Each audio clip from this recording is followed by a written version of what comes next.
এই নাও, তোমাদেরকে আমি একটি জাদুর তরমুজ বাড়ি দিয়ে দিচ্ছি। এই বাড়িতে তোমরা যাবতীয় সমস্ত কিছু পেয়ে যাবে। এখানে তোমাদের যখন যা প্রয়োজন তখনই তোমরা তাই পেয়ে যাবে। শান্তিনগর গ্রামে শেফা শেয়ালিনী তার ছোট্ট মেয়ে টয়াকে নিয়ে ছোট্ট একটি কুঁড়ে ঘরে বসবাস করত। একদিন ঝড়ের রাতে মা, ও মা, বাইরে যে বড্ড বৃষ্টি হচ্ছে, সাথে বিদ্যুৎও চমকাচ্ছে। মা, আমার যে অনেক ভয় লাগছে মা। না রে মা, ভয় পাস না। আল্লাহ যদি আমাদের সহায় থাকে তাহলে আমাদের কিছুই হবে না, কিন্তু আকাশের অবস্থা দেখে এবার মনে হচ্ছে বন্যাই হবে। ও মা, মা, বন্যা হবে? আমি না স্কুলে বইতে পড়েছিলাম, বন্যা হলে নাকি সবকিছু তলিয়ে যায়, সব ডুবে যায়। তাহলে কি আমরাও ডুবে মারা যাব? না রে মা, এমন কথা বলিস না। সৃষ্টিকর্তা যদি আমাদের সহায় থাকে তাহলে দেখিস আমাদের একটা ব্যবস্থা ঠিক করে দিবেন। কিন্তু আমি ভাবছি অন্য কিছু রে মা। ও মা, তুমি এত কি ভাবছো?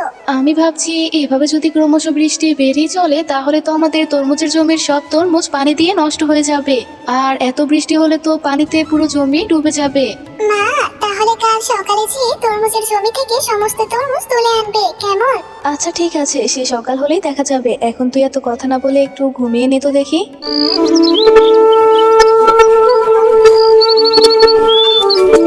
টয়া, আমি তরমুজের জমিতে যাচ্ছি তরমুজগুলো তুলে আনতে, তারপর বাজারে গিয়ে বিক্রি করে দিব, বুঝলি? ও মা, তুমি আমাকেও তোমার সাথে নিয়ে যাও না, আমি তোমাকে তরমুজ তুলতে সাহায্য করব। আচ্ছা ঠিক আছে, তবে তাড়াতাড়ি আয়। আকাশ যে আবার কেমন মেঘলা মেঘলা হয়ে যাচ্ছে, আবার বৃষ্টি চলে আসবে। এরপর তারা তরমুজের জমিতে তরমুজ তুলতে যায়। হায় হায়, এই কি অবস্থা! এইটুকু বৃষ্টিতে তরমুজের জমিতে পুরো পানি চলে এসেছে। আজ যদি তরমুজের জমিতে না আসতাম, যদি আজ আরো বৃষ্টি হতো তাহলে তো পুরো তরমুজের জমি ডুবে যেত। আর এতগুলো তরমুজ একদিনে কিভাবেই বা বিক্রি করব? এতগুলো তরমুজ সস্তায় বিক্রি করলেও তো সব তরমুজ শেষ হবে না। মা, তুমি আর মন খারাপ করে থেকো না, আমার মাথায় একটা বুদ্ধি এসেছে। এখন তো গরমের দিন, আর এখন খুব গরম পড়েছে। তুমি তরমুজগুলোকে জুস করে বিক্রি করতে পারো, তাহলে সবাই কিনে নেবে, আর আমাদের তরমুজগুলো দ্রুত বিক্রি হয়ে যাবে। হ্যাঁ রে মা, তুই একদম ঠিক বলেছিস। কিন্তু মারে, আজ যদি বৃষ্টি হয়, পানি যেভাবে বাড়ছে, আমাদের ঘরবাড়ি সবকিছুই তো তলিয়ে যাবে। আমাদের আজকের মধ্যেই কিছু একটা ব্যবস্থা করতে হবে। ও মা, আমরা তো তরমুজের জুস বিক্রি করব। এরপর আমাদের কাছে যে তরমুজের খোসাগুলো থাকবে সেগুলো দিয়ে আমরা একটা নৌকা বানাবো। তারপর যতটুকু সময় বৃষ্টি হবে ততটুকু সময় আমরা সেই তরমুজের খোসা দিয়ে বানানো নৌকার মধ্যে আশ্রয় নিব। বাবা, তোর মাথায় তো দেখি অনেক বুদ্ধি। এভাবে তো আমি চিন্তা করে দেখিনি। তুই ঠিকই বলেছিস রে মা। আমরা তরমুজের জুস বিক্রি করার পরে আমাদের কাছে অনেকগুলো তরমুজের খোসা বেঁচে যাবে, আমরা সেগুলো দিয়ে একটা নৌকা বানাবো। তবে চল এখন তাড়াতাড়ি আমরা তরমুজগুলোকে তুলে নিয়ে বাজারে গিয়ে জুস বানিয়ে বিক্রি করি।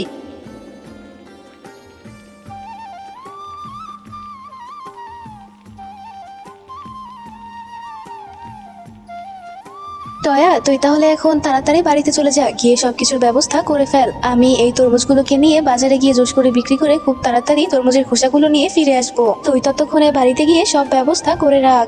আচ্ছা মা, ঠিক আছে, আমি তাহলে এখন বাড়িতে চলে যাই।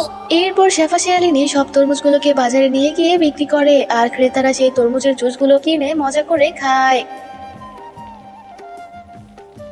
হ্যাঁ রে শেফালি, তোর বুদ্ধিশুদ্ধি কি দিন দিন লোপ পেয়ে যাচ্ছে নাকি রে?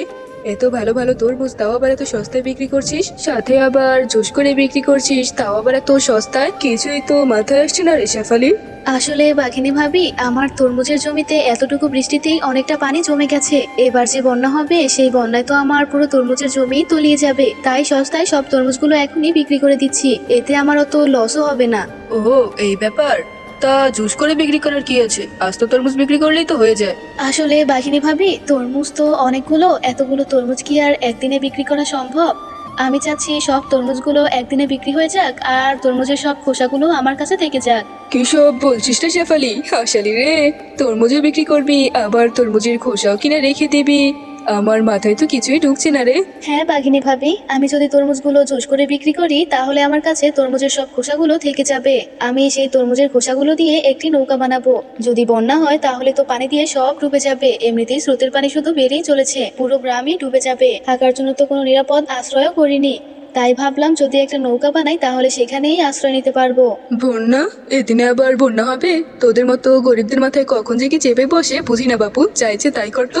মা, মা, আমাদের তরমুজের নৌকাটা অনেক সুন্দর হয়েছে, এখানে এখন আমরা নিরাপদে থাকতে পারবো। হ্যাঁ রে মা, আগে থাকতেই বানিয়ে রাখলাম, পরে যদি বন্যা হয় তাহলে আশ্রয় নিতে পারবো।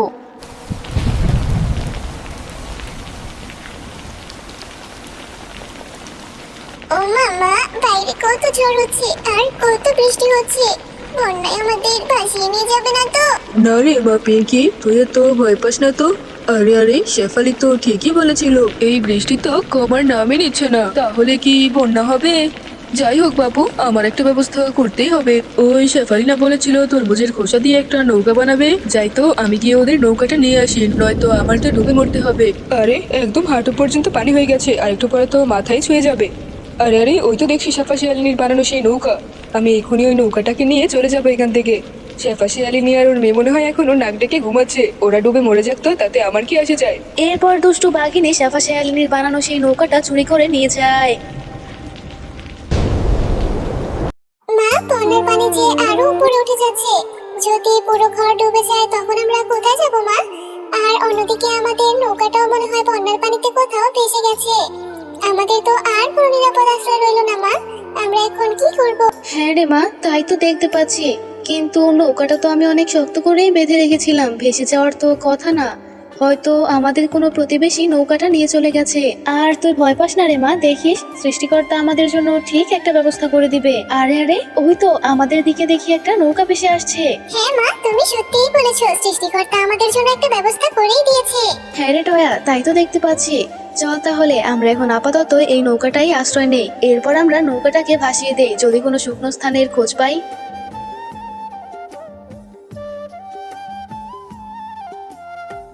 মা, দেখেছো নৌকাটা কত সুন্দর আমাদের একটা দ্বীপের সামনে এনে রাখলো?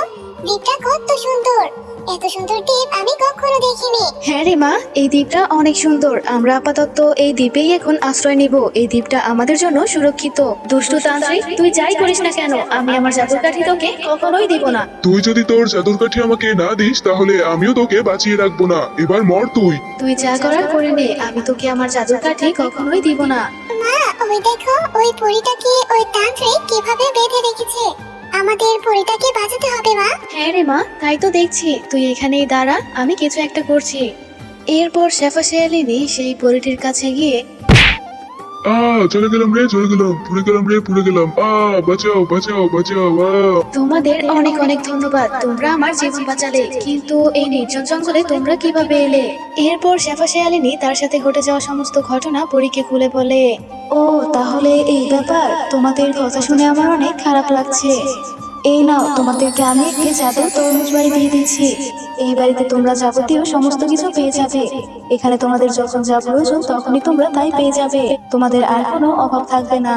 পরি, তোমাকে অনেক ধন্যবাদ, তুমি আমার ছোট্ট মেয়ে আর আমাকে থাকা ও খাওয়ার ব্যবস্থা করে দিলে, আর সুন্দর একটি নিরাপদ আশ্রয়ের ব্যবস্থাও করে দিলে। তোমার এই ঋণ আমি কখনোই শোধ করতে পারবো না পরি।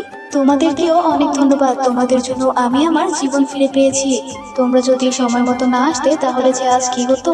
তোমরা অনেক ভালো প্রাণী, তোমাদের জন্য এইটুকু করা আমার দায়িত্ব।